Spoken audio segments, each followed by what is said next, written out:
Want to build your podcast audience faster? I'll tell you how in just a minute.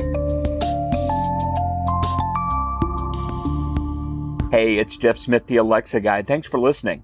If you're a podcaster, you know how difficult it is to get new listeners. With over 550,000 podcasts on iTunes, there's just too much competition.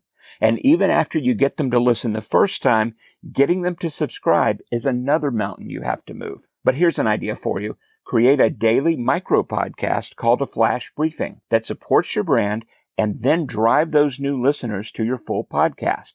There are over 50 million Alexa devices in homes already, but there are only 7,500 Flash Briefings. They grow audiences fast, much faster than traditional podcasts. On average, the first month you should see around 1,000 downloads. That's pretty good given that the average podcast sees 100 downloads in its first month. You can add a call to action at the end of your briefing to ask them to listen to your full podcast. But at that point, you have an advantage over your competition on iTunes because the listeners already heard you and they know you'll bring value to them. My clients who have tried this have seen their traditional podcasts grow by 40 to 80% in just a few months. If you'd like to discuss this strategy for your podcast, feel free to set up a call with me at alexaguy.com/schedule. Thanks for listening.